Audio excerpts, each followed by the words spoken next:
Bénédiction sans démission. Alors ça peut paraître un peu bizarre comme titre, j'aime bien un peu réfléchir à mes titres des fois. Et bénédiction sans démission. Vous savez, on a l'habitude de demander à Dieu, si vous êtes croyant chrétien de plus de longue date, on a l'habitude de demander à Dieu qu'il nous bénisse. D'accord? Grand verbe qui est utilisé beaucoup pour la prière, beaucoup aussi dans un souhait de faire du bien à l'autre. Ça vient de Dieu. Dieu est un Dieu qui bénit. Vous êtes d'accord? Il y a un Dieu qui souhaite bénir notre pays, qui souhaite la prospérité, qui souhaite que chaque habitant soit heureux en lui, etc. Donc il y a un souhait de Dieu de bénédiction et puis il s'est engagé à bénir. Dieu s'est engagé à bénir. Alors il cherche des cœurs qui sont prêts à recevoir sa bénédiction et dans plein de domaines, ça peut être la santé, le travail, la famille, voilà les choses auxquelles on est chaque jour, on touche ça. Dans chaque domaine, dites-vous qu'il y a des bénédictions qui sont là et ces bénédictions, elles sont acquises en Jésus-Christ.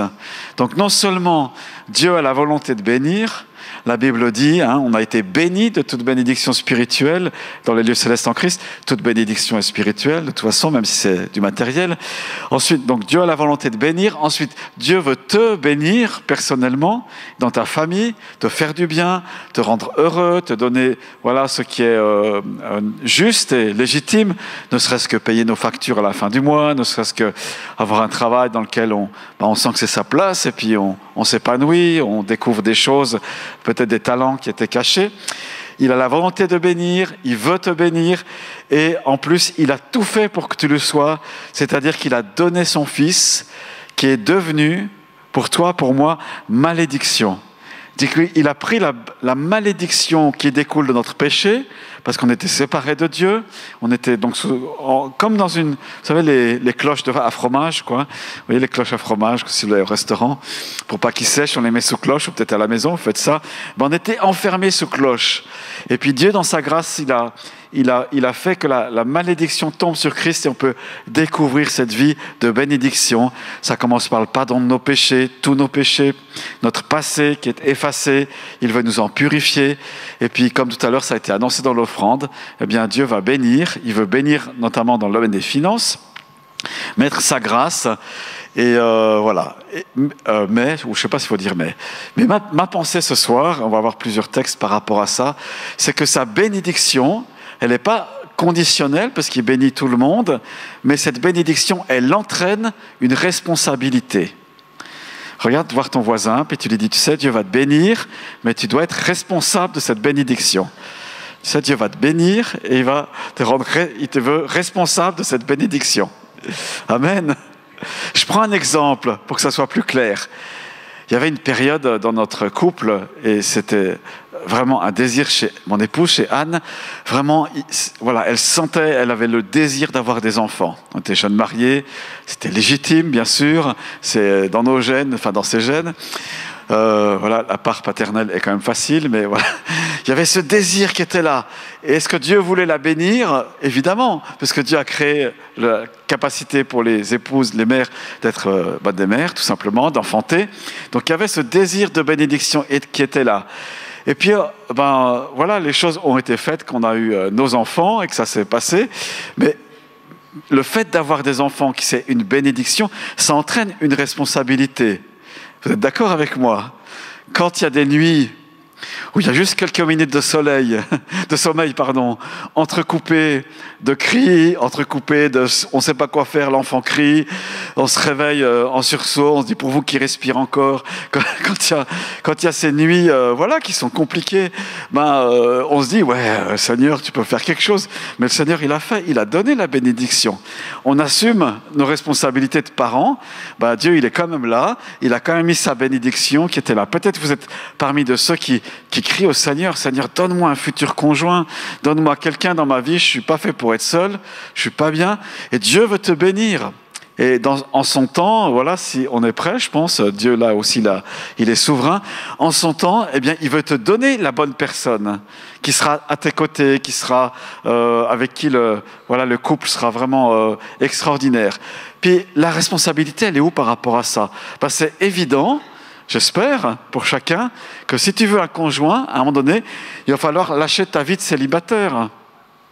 Tu peux plus vivre comme célibataire si tu es marié. On est d'accord, mes frères? On est d'accord avec ça. On ne peut plus traîner, faire nos dépenses comme on aimerait faire, quand on était célibataire. Je m'achète ce que je veux, j'ai mon salaire et tout. Non, on vit les choses à deux, on établit un budget à deux, on gère nos finances à deux, on est prêt à lâcher sur les finances, les vacances qu'on voulait faire avec nos copains, et on est prêt. Vous voyez, on change, on devient responsable par rapport à ça. Et j'ai l'impression que dans le peuple de Dieu, parfois on demande à Dieu la bénédiction, et puis on ne sait pas trop, Seigneur, tu vois, j'ai des revenus à 100%, mais bénis-moi encore plus, quoi, comme ça j'aurai plus. C'est un petit peu immature. En fait, Dieu, il veut nous donner plus. Pourquoi? Pour qu'on gère plus pour son royaume, et mieux encore. Vous êtes d'accord? Et des fois, on se plaint en disant « Ouais, Seigneur, bénis-moi ». Puis Dieu, il dit « Mais je te bénis déjà, vas-y, maintenant, il faut agir selon mes principes. Sois responsable, père de famille, conjoint, etc. » Ça implique une responsabilité et, qui est liée à la bénédiction. Et je pensais à plusieurs cas dans la parole de Dieu. Joseph, dans le livre de la Genèse, qui s'est réjoui, je crois qu'il avait 17 ans, quand il a eu ses 2 songes. Il s'est réjoui parce qu'il a vu qu'un jour dans sa vie, il serait capable d'être en position d'autorité. Il a deux songes. L'un, il voit que en fait, ses grands frères, tous ses grands frères, un jour, ils vont se prosterner devant lui. C'est fou, hein? Puis il est tout content, alors il le dit à son père, il l'engueule un peu, il dit hey, « Oh, il y a l'ordre dans la famille, t'es pas l'aîné, donc tu te calmes un peu. » Puis il n'a pas pu s'empêcher de le dire à ses frères, évidemment. Vous savez, un jour, ça va le faire, quoi. Je serai devant vous. Voilà, un peu gonflé quand même, on le pressent dans le texte. Peut-être qu'il n'a pas fait exprès, il s'est réjoui, mais voilà, à l'époque, c'était très important dans la famille, l'ordre de naissance. Mais voilà qui dit ça, mais dans son rêve, c'est une bénédiction. Quelle était la suite? Il ne savait pas qu'il allait être rejeté par ses frères. Il ne savait pas qu'un jour il serait retrouvé en prison, je passe les étapes, et puis que il serait en tôle, puis que c'était injuste, une situation d'injustice, mais que Dieu le préparait à quoi? À gouverner non pas sa famille seulement, mais à gouverner un pays tout entier. Il se retrouve projeté du jour au lendemain premier ministre, chef du gouvernement de l'Égypte. Dieu le préparait et il n'a pas dit non mais Seigneur, moi je veux juste mon rêve, ça me va bien, je veux la bénédiction, puis après je vais retourner, je sais pas, à mes moutons ou avec ma femme, je sais rien. Non, il a dit ok, j'accepte la capacité. Dieu, je m'attends à toi pour gouverner tout un pays. Et vous savez quoi? Dans ce oui qu'il a dit, c'était parmi les pires années de l'Égypte au niveau économique, puisqu'ils ont pendant 7 ans ou 8 moissons, je crois, il n'y a rien eu. Le pays n'a rien rapporté. Il a fallu faire des réserves, il a fallu préparer tout ça. Et ce sentiment de responsabilité, Seigneur, oui, je veux ta bénédiction là, je veux ta grâce, eh bien, je me lève dans cette responsabilité et dans la grâce qui m'est donnée. Voilà pour Joseph. Alors, je ne sais pas où les uns les autres vous en êtes par rapport à ça. Quand vous demandez la bénédiction, eh bien, attendez-vous à ce que Dieu vous en rende responsable, mature, et que vous puissiez dire « Ok, Seigneur, tu me bénis, j'assume en conséquence. Tu m'as donné une intelligence, je veux avoir des diplômes, je veux réussir dans la vie au niveau professionnel. » Ça implique des responsabilités. Ça implique, Seigneur, tu m'as donné une promotion au boulot, ça implique que forcément tu vas quelque part faire des heures sup. D'accord? Que forcément tu risques le week-end de passer tes temps en famille ou en couple en réfléchissant à des dossiers qui sont encore ouverts au boulot. Parce que c'est toi le responsable. Vous voyez, c'est inhérent à ça. Forcément que si tu dis, je veux ce nouveau poste, ok, il y a le salaire avec, il y aura plus d'impôts à payer. Vous voyez, on peut à moins de tricher, il y aura forcément. Donc c'est ta responsabilité. Alors tu pourras dire, une partie de mon salaire, je bénis plus cette fois le Conseil d'État, le Grand Conseil et le canton, parce que Dieu m'a béni au niveau de mes finances, etc. Il y a une responsabilisation qui est là et que tu peux saisir avec. Mais si Dieu te bénit, eh bien, il te donne les moyens aussi de saisir cette responsabilité qui est liée avec. Lorsque, avec Anne, la vision de Anne, on l'a accompagnée, oui, on veut faire une école chrétienne. On voulait la bénédiction juste pour nos enfants. Et puis l'autorité apostolique de l'époque nous a dit, non mais il faut aussi penser aux autres enfants, pourquoi que les vôtres? Alors ils n'ont pas tout à fait dit comme ça, mais c'était l'idée. Il faut ouvrir une école, pas forcément faire l'école à la maison. ok, on y va, on se lance. Qu'est-ce qu'il faut faire? On a regardé avec le Conseil d'État comment ouvrir une école privée. On a fait, vous vous rappelez, les plus anciens, on a fait prier toute la communauté, l'Église. Tout de suite, les cœurs ont été touchés par rapport à ça. Évidemment qu'on ne savait pas tout le reste. Comment diriger une école, qu'est-ce que ça implique au niveau du regard de l'État, qu'est-ce que ça implique du regard de l'Église aussi, tout ça. Mais ça ne fait rien, on a saisi ça, et puis Dieu a donné au bon moment ce qu'il fallait. Les plus anciens parmi nous, vous êtes témoins des conflits, des difficultés qu'il y a pu y avoir, et pour arriver à combien d'années d'existence de l'école? 23 années. Quand même, 23 années de l'école chrétienne. Et c'est votre école, c'est notre école. Et plusieurs parmi nous ont été élèves ou sont enseignants au milieu de nous, de cette école. Je pense aussi à David, qui, bénédiction, il a coupé la tête de Goliath. Un gars de 3 mètres de haut, en tout cas. Vous voyez, qui c'est qui fait 1,50 m ici? Comment? Voilà. Qui c'est qui fait 1,50 m ici à peu près? Voilà. On prend 2 gemmas, l'une sur l'autre, et puis on a Goliath comme ça en taille. C'est quand même pas mal, hein? Voilà. Et puis, on a un adolescent, David, qu'est-ce qu'il a comme expérience? Pas grand-chose. Il a une fois ou l'autre à son troupeau, il a réussi à sauver une bête. Il était éleveur, parce qu'un loup, tiens, il paraît qu'il y a un loup qui est à Genève, si jamais. Vous avez vu dans les médias, je ferme la parenthèse. David, il a réussi à sauver 2-3 bêtes qui appartenaient à son père du troupeau, etc. Et il a comme expérience qu'il connaît la présence de son Dieu. Et tout d'un coup, il est saisi par un esprit de foi, la bénédiction, Dieu le projette en avant. Il prend quand même 3 petits cailloux dans sa besace. 3 cailloux, ça fronde, mais un seul aurait suffi. Et puis, le géant Goliath tombe, il va jusqu'au géant, l'adversaire du peuple de Dieu, et il lui tranche la tête. Moi, j'imagine ce David qui a suscité une liesse dans les armées d'Israël, je crois que c'est 1 Samuel 17, une liesse, une folie, comme si la Suisse avait gagné la Coupe du Monde. Voilà, tout le monde, et on soulève le grand vainqueur de David qui est là, qui a réussi à abattre Goliath. Bénédiction de Dieu. Savait-il déjà qu'un jour il serait roi en Israël? Je ne me souviens plus s'il avait déjà été oint par Samuel. Savait-il que Dieu le préparait? Oui, pour la bénédiction, pour diriger un royaume. Probablement pas, en tout cas pas comme les Écritures nous l'apprennent dans la suite. Bénédiction et responsabilité. Seigneur, bénis-moi pour renverser Goliath. Et puis responsabilisation, tu vas conduire les armées de l'Éternel. Tu vas conduire le peuple, parce que voilà, Dieu te met là. Quand c'est comme ça, qu'est-ce qu'on fait? On se retire, on a la crainte, on écoute sa crainte, on doute. Forcément, tu vas douter. Forcément, tu vas te dire, mais écoute, il y a peut-être quelqu'un d'autre qui a plus d'expérience. Mais Dieu te prépare, il te forme et te rend responsable de cette bénédiction. Alors, est-ce que ça vaut la peine? Continuons les textes bibliques. Paul, qui a accueilli, qu'est-ce qu'il a accueilli comme bénédiction? Une révélation de Jésus-Christ. Il est peut-être le seul apôtre, le 13e, enfin, il y avait les 12 avant, peut-être le seul des apôtres qui non seulement n'a pas connu Christ, mais il a été enlevé, il nous est dit dans 2 Corinthiens au 12, au 3e ciel, et qu'il a vu des choses qu'il ne peut pas exprimer dans sa langue maternelle. Et dans ces choses qu'il a vues, il a des révélations extraordinaires, notamment la Sainte Seine. Jésus a instauré la Sainte Seine, c'est Jésus qui l'enseigne directement. Et il a une connaissance de Christ qui dépasse celle des apôtres, qui est déjà pas mal, parce qu'ils ont compris que Jésus n'est pas seulement le rabbi de Nazareth, qui a conduit plusieurs, qui a été un instrument de bénédiction, mais il a compris qu'il est le Fils de Dieu, et cela par révélation. Et qu'est-ce que ça implique? Quelle bénédiction? Peut-être une facilité à s'enorgueillir, à l'arrogance humaine qui est là. Ouais, tu sais pas ce que moi j'ai vécu. Mais tout de suite, il révèle un secret dans 2 Corinthiens 12, verset 7. Il dit, mais pour que je ne sois pas enorgueilli ou orgueilleux de mes révélations, et ces phrases sont assez mystérieuses, eh bien j'ai un ange de Satan qui est là, et littéralement, il me tire des baffes. Il me tire des baffes si je suis orgueilleux.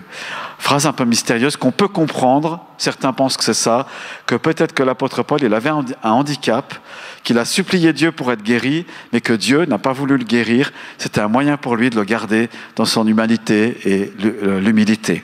Alors, tirez pas des conclusions que votre maladie, que votre handicap, s'il y en a un, c'est pour être humble. Voilà, parce qu'on ne peut pas se comparer à l'apôtre concernant les révélations qu'on pourrait recevoir de Christ. Mais il dit ça avec un cœur où on sent qu'il a supplié Dieu, et puis Dieu lui dit, ma puissance s'accomplit dans la faiblesse.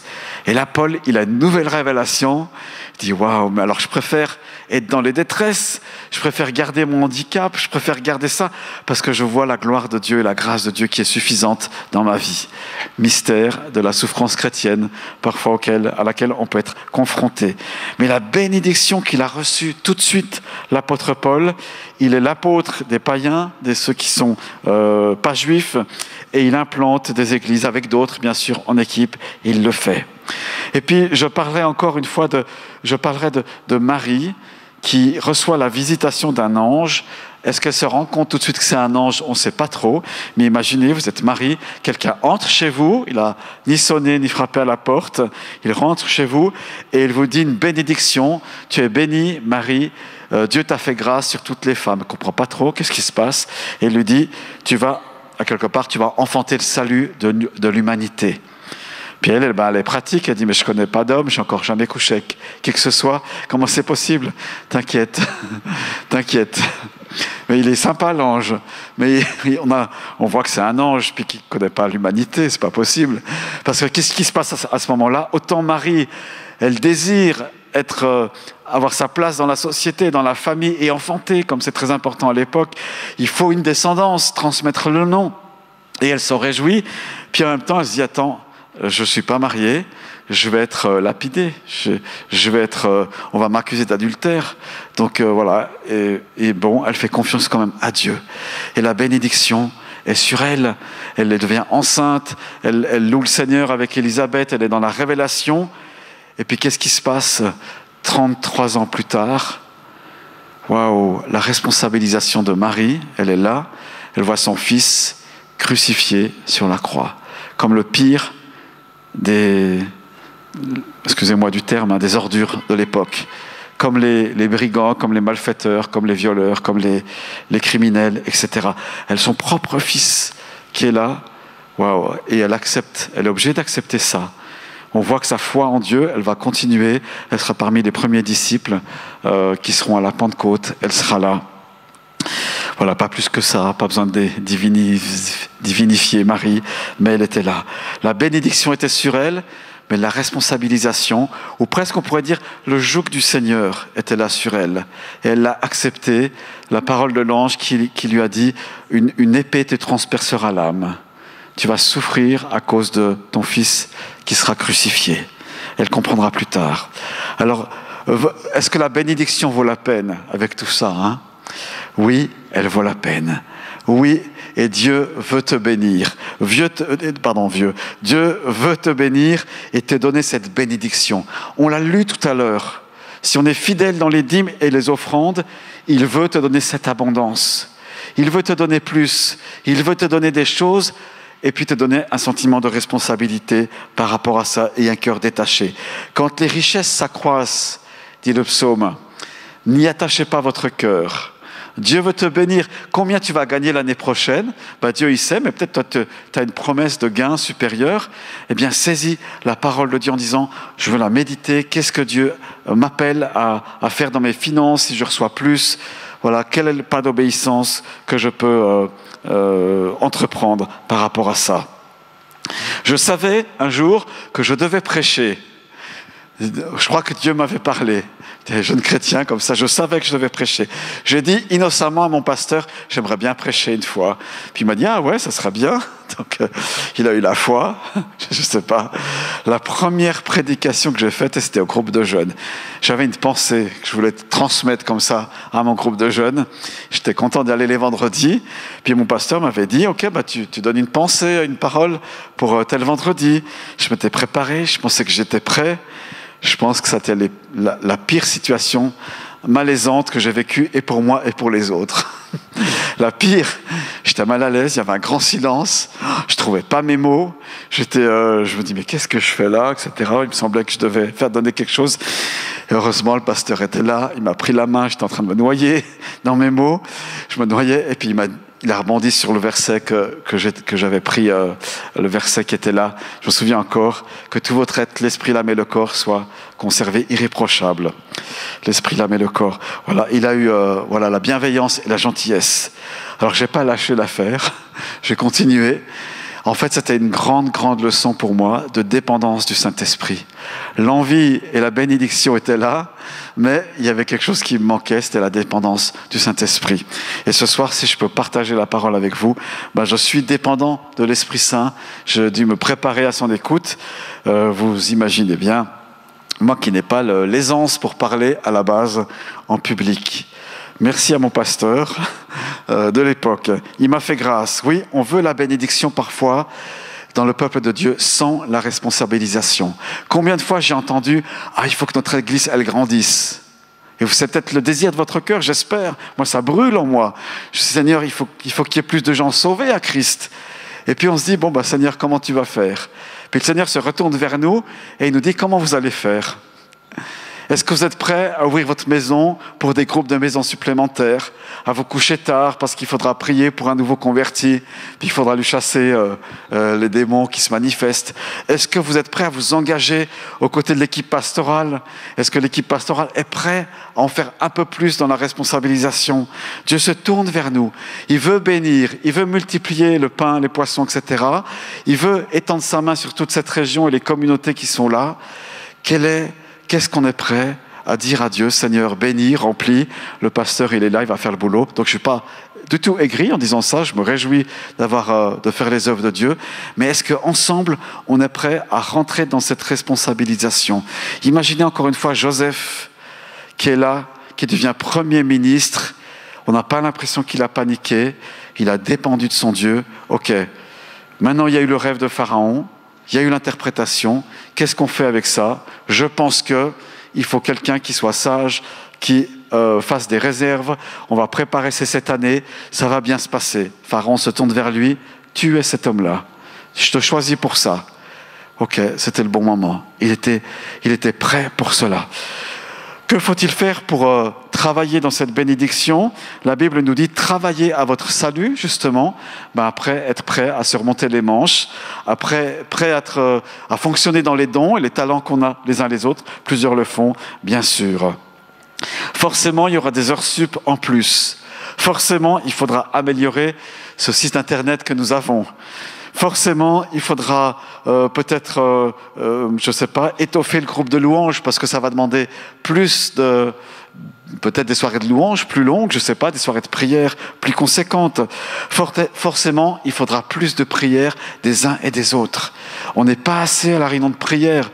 C'est pas qu'on est ni trop peu, c'est pas ça, mais on a besoin de la cohésion, d'un esprit de foi et d'unité ensemble où on avance le corps tous ensemble. Forcément, il va falloir plus d'évangélisation, s'équiper pour être capable d'amener des personnes à Jésus-Christ par le Saint-Esprit. Dieu va bénir. Vous êtes d'accord avec moi? Oui? Même ceux qui sont à la retraite? Vous allez dire, ouais, j'ai bossé toute ma vie, maintenant c'est retraite. Oui et non. Oui et non. Parce qu'on est né pour travailler quand même, hein, en partie en tout cas. Voilà, selon les capacités. Il ne me semble pas être un pasteur qui exige beaucoup des personnes. Je vois d'autres communautés, sans forcément se comparer, mais quand même, où j'ai des collègues, ils mettent la pression, croyez-moi, sur certains, sur les membres de leur paroisse. On voit des cernes sous les yeux. Je ne sais pas comment sont vos yeux. J'essaye. Des fois, je ne suis peut-être pas assez insistant, me reprocherait l'équipe pastorale, j'en sais rien. Mais chacun, vous avez une ou plusieurs tâches à faire, pas pour moi, pas pour l'équipe pastorale, mais pour le royaume de Dieu. Cherchez premièrement le royaume de Dieu. Et toutes choses vous seront données par-dessus, nous dit la parole de Dieu. C'est la bénédiction de l'Éternel qui enrichit, Proverbe 10, 22, et il ne la fait suivre d'aucun chagrin.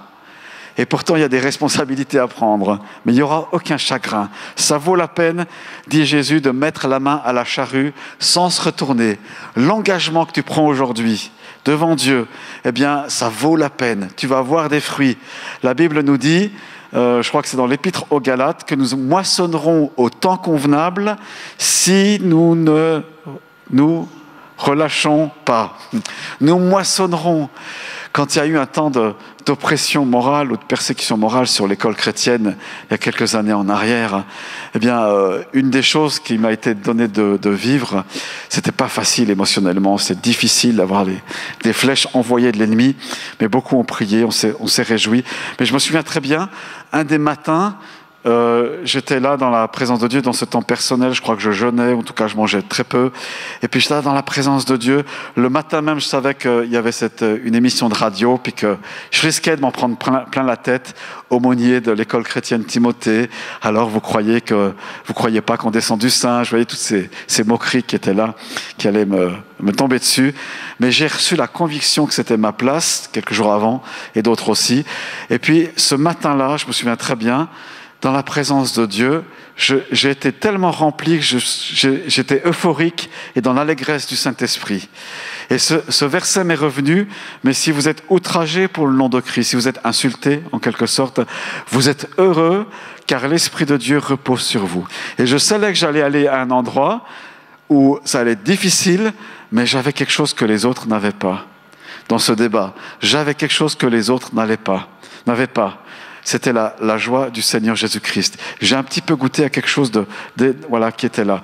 Dans les temps difficiles, et que tu sais que tu as ta place comme ça, il y a comme une bénédiction que Dieu te donne, on va dire dans les temps de persécution, d'outrage moral, qui est là que les autres n'ont pas. Ok, c'est dur, ok, tu peux pleurer, ok, je ne veux pas utiliser des gros mots, mais voilà, peut-être vous en pensez un des gros mots, mais Jésus est là, la présence de Dieu est là, la barque est agitée, le Seigneur Jésus est à tes côtés, il dort, il faut peut-être un peu le réveiller, mais là, Jésus, il est là à tes côtés. Tu n'es pas seul dans cette situation-là.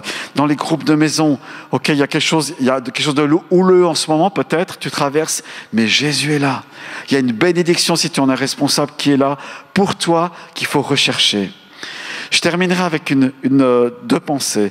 La première, c'est la volonté de Dieu, que tu sois béni au-delà même de ce que tu penses et demandes. Deutéronome 28, tu seras poursuivi, il y a un des versets dit comme ça, littéralement, j'ordonnerai à la bénédiction que tu sois poursuivi par elle. Comme si le fait d'être dans le peuple de Dieu, la bénédiction, elle court après toi pour t'attraper, elle te devance. Vous imaginez une personne comme ça qui veut vous enlacer, vous bénir. La grâce de Dieu, la bénédiction, elle est là. Elle va te saisir, elle va te poursuivre partout là où tu es. C'est intéressant, je vous dis un petit truc entre nous. Hein.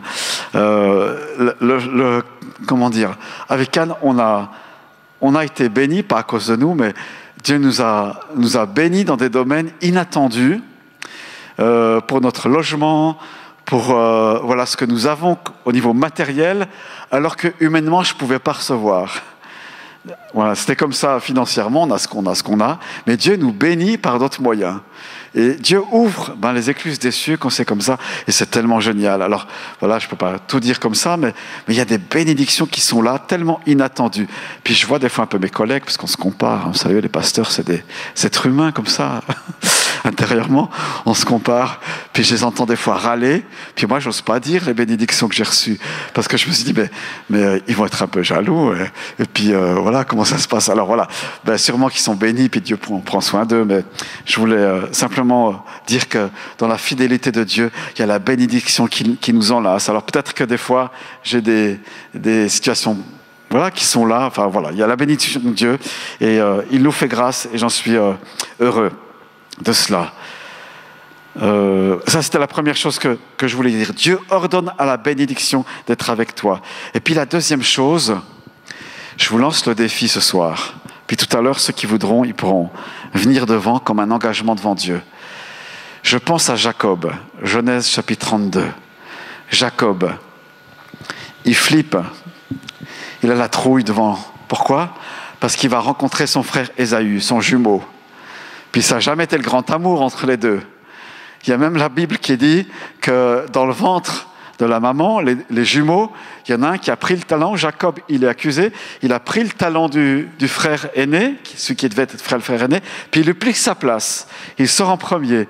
Encore une fois, dans l'Antiquité, c'est très important, l'ordre des naissances. Donc l'autre, il lui pique sa place.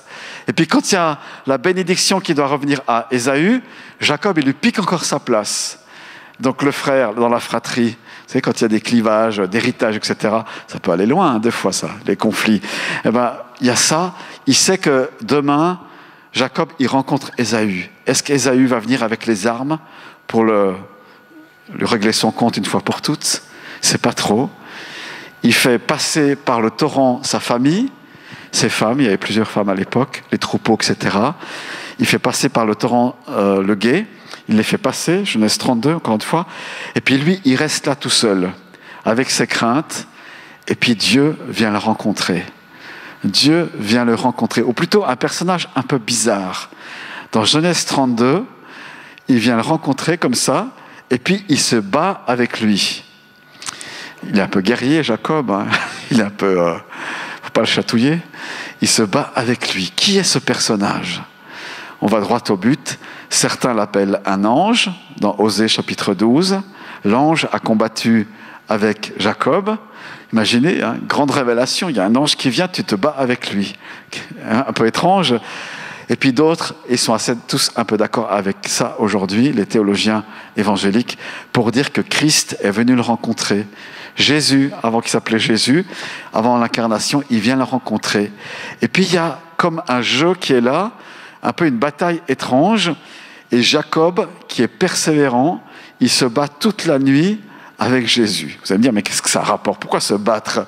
En fait, ce que Jacob veut, il veut connaître le nom de ce personnage, c'est-à-dire il veut connaître la destinée d'Israël, il veut connaître comment Dieu va sauver le peuple et l'humanité, il veut la bénédiction de ce personnage. Il a compris qu'il y a quelqu'un d'extraordinaire. Puis à un moment donné, Jésus en a marre, on voit un peu dans ça dans le texte, plus ou moins c'est comme ça, il le frappe à la hanche, Jacob a la hanche qui se déboîte, et comme des fois les enfants, quand ils peuvent vraiment qu'ils se déboîtent, une épaule, etc. Jacob a la hanche qui se déboîte, le combat cesse, Jacob dit à l'ange, mais quel est ton nom? Et puis Jésus renverse la situation, il dit, tu ne vas plus t'appeler Jacob, tu vas t'appeler Israël, tu as lutté avec Dieu. Et puis j'ai l'impression, dans le texte, vous le relirez, que Jésus qui est là, il le prend vers lui et il le bénit. Le texte dit, il le bénit. Il a lutté avec Dieu. Il a vu la persévérance de Jacob. Il a vu combien ça a été dur pour Jacob et Dieu le bénit. Et à partir de ce moment-là, il y a la réconciliation avec Ésaü. Il y a la prospérité qui vient encore plus sur Jacob. Les troupeaux grandissent et surtout, il y a les 12 tribus qui vont prospérer, les 12 enfants de Jacob. Une rencontre avec le Christ. Est-ce que tu boites? Est-ce que tu boites? Des fois, on pleurniche devant Dieu. Ouais, Seigneur, tu as dit que tu me bénissais, puis je ne vois rien venir. Mais est-ce que tu as cherché ta bénédiction comme Jacob? Est-ce que tu es prêt à dire, OK, maintenant j'arrête tout, Dieu, je me mets devant toi, il faut qu'il y ait quelque chose qui se passe. Je ne lâcherai pas mon affaire. Tu m'as promis, je ne lâcherai pas. Je veux que tu me bénisses. Je veux que tu me guérisses. Je veux que des familles soient sauvées. Je veux que tu puisses toucher ma santé pour être à 100% guéri, sinon je ne peux pas te servir comme il faut. Et tu m'as promis que je le serai. Je veux, donc ce n'est pas un ordre qu'on donne à Dieu, mais je veux. Et Dieu, il aime voir ça. Il aime voir ce jeu, entre guillemets, de réception de la bénédiction. Et ce qui est intéressant, c'est qu'en fait, Jacob, il n'avait pas la Bible. Il avait juste l'héritage d'Abraham et d'Isaac, comment Dieu s'est révélé. Ils n'avaient pas grand-chose, ni la Genèse, ni l'Exode, parce que la Genèse s'écrivait comme ça, mais ils ont souhaité, il a demandé, il a combattu pour avoir la bénédiction. Et il a boité toute sa vie. Et les gens, quand ils le voyaient, ils disaient, ah, voilà un homme béni. Non, mais il est handicapé. Non, voilà un homme béni. Voilà comment Dieu l'a béni. Recherchez la bénédiction. Dans les années 90, quand il y a eu vraiment un feu, une révisitation du réveil, il y avait notre ami Étienne Rochat qui faisait son école biblique à Londres. Et quand l'Esprit descendait sur les étudiants, un des étudiants, il boitait. il boitait. Et tous, ils ont dit, mais c'est Jacob, c'est Jacob. Et il boitait quand l'onction venait. Et quand l'onction n'était plus là, enfin n'était plus active, on va dire, eh ben, il boitait plus. Et ils se sont dit, voilà, Dieu veut nous bénir, on va chercher cette bénédiction. Il faudra qu'il nous la raconte, celle-là. Où en es-tu avec le Seigneur? Est-ce que ce soir, il y a une bénédiction que tu désires? Il y a ce que tu ne vois pas, il y a ce qui est écrit dans les Écritures, avec ce que Dieu t'a dit, il faut que Dieu parle. Et il y a quelque chose qui doit se passer. Alors ce soir, devant, on a comme un autel de Dieu. D'accord? Vous imaginez que Jésus est là, avec son épée, et qu'il faut combattre contre lui ou avec lui pour avoir la bénédiction. Il joue un peu avec nous, comme ça, il aime. Et il veut qu'on reçoive cette bénédiction. C'est solennel ce moment, il est important. Il en va de ta vie, il en va peut-être même de la marche de l'Église, il en va peut-être du salut de personnes, je le crois, ce soir. Dieu est prêt à bénir. Peut-être il y a quelque chose sur ton cœur, là aussi, bien sûr, que je n'ai pas mentionné, et tu veux cela. Alors ce soir, si c'est ton cas, sans traîner, viens devant, mets-toi à genoux devant le Seigneur, et puis demande-lui cette bénédiction. C'est entre le Seigneur et toi. C'est entre le Seigneur et toi.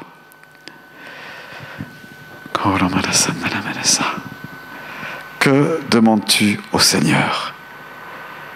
Jacob, que demandes-tu?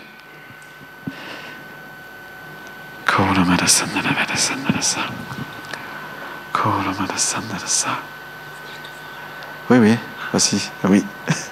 Vas-y. Que demandes-tu à ton Seigneur? Quel fardeau de Dieu as-tu sur toi?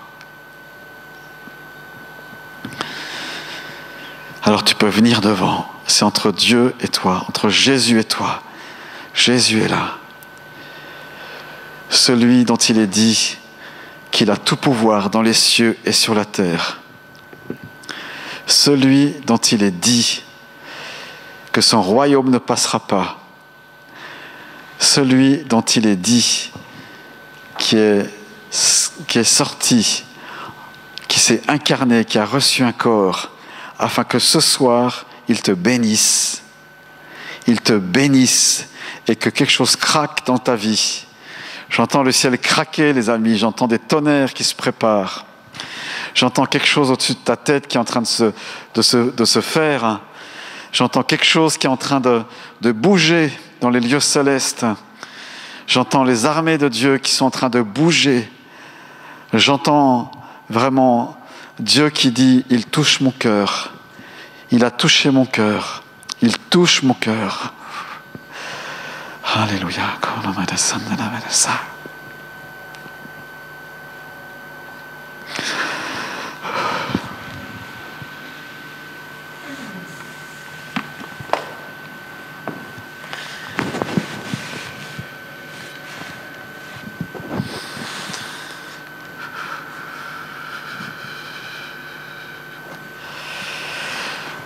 Cette pensée aussi est là dans mon esprit que c'est comme si ce soir tu comprends quelque chose, Dieu t'a donné une clé et c'est toi seul qui peux ouvrir la porte.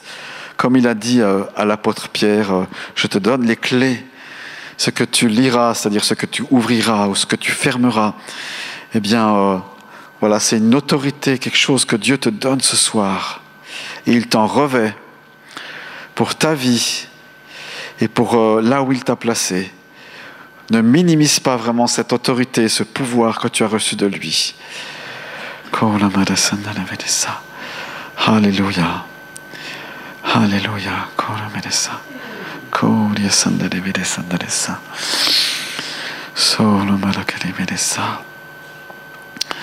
Alléluia. Je veux des Jacob, dit Dieu. Je veux des Jacob dans mon peuple. Je veux des Jacob qui savent ne plus compter leurs heures, qui savent donner, qui savent recevoir.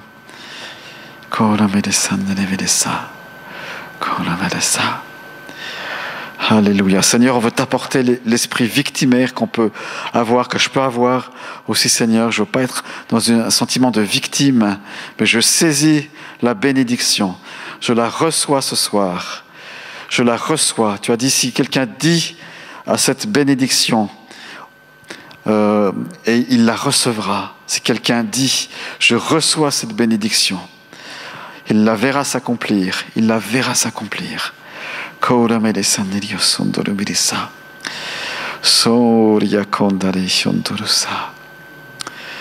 Alléluia. Vraiment, le Seigneur te dit, j'entends ton cri, continue de le crier, continue de le crier. Et tu verras, c'est comme une alliance nouvelle que je fais avec toi, un engagement. Je prends avec toi et envers toi et toi envers moi ce soir.